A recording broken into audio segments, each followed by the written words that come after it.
Hey everyone, praise, honor, glory to the Most High God. So I wanted to share a quick message with you all. Hopefully a message of edification and encouragement for those of you who applies to. Now I will warn you, it is not a video for those of you who are faint-hearted.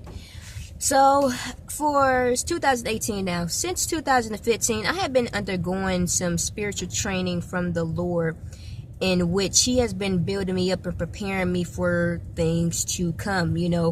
As you know, not everyone who calls themselves a Christian is actually a Christian, So I guess I'm going to title this video, Are You Being Prepared to become a real Christian, everyone?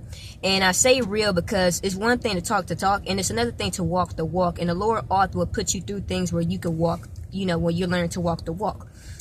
We get caught up in the sugary side, and really it's not supposed to be any sugar because it's supposed to be salt and light, but we get caught up in everything being good. And by any means am I saying that, okay, being within this walk, everyone, is going to come with persecution, and you have to know how to handle that.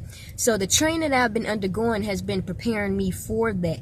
And if you are preparing to become a real Christian, you're going to be enduring a lot of that training too. Don't forget, I think sometimes we forget about those scriptures that says that we are killed all the day long for His name's sake. Blessed are those who are persecuted for righteousness' sake, for theirs is the kingdom of heaven. We are accounted as sheep for the slaughter. So as you know, there'll be some, being a real Christian is not that popular. It's really not that fun, because you get persecuted, you get talked about, you get falsely accused. Some people get beat up, some people get killed. You have people overseas who are currently dying for the faith. Being in America, because we have a little bit more freedom. You don't have to go through that now, but a lot of laws and things are being changed. A lot of things are slowly but surely changing. In America, a lot of this Roman influence is already here. They're slowly but surely working their way into the area of religion, and it could very well come a point in time to where some of you may have to stand your ground. And I remember I talked about this in the past. We don't want to pull a Peter move, so we have to. The Lord is going to equip us. So for those of you, when it comes to the spiritual training, you go through some things in which it just really frustrates you. I don't know about you all, but I was really getting very frustrated. There's times I was getting very angry at myself. I was getting very angry at God. I was getting angry at them demons. There are times where I would fight and I find myself feeling very tired, and then sometimes just kind of stop, not because I wanted to get comfortable in darkness or anything, but you get a little faint-hearted. And in situations like that, like those attacks that were so bad at one point with me, to where I didn't know whether I was really being persecuted for the Lord's name's sake, or if it was because I felt like maybe judgment was being brought upon me because I could have disobeyed and did something that I shouldn't have did.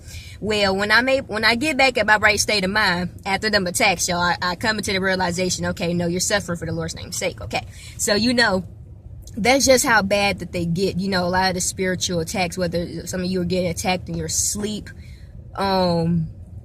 word curses being spoken over you, a lot of things. So a lot of things can happen, but you have to keep in mind when you're going through a lot of these things, and many of these things could just be because you suffering for the Lord's name's sake. So I find myself, when I'm going through those things, instead of getting mad and complaining like I normally like to do sometimes, or just vent it to the Lord about it, I just started thanking Him.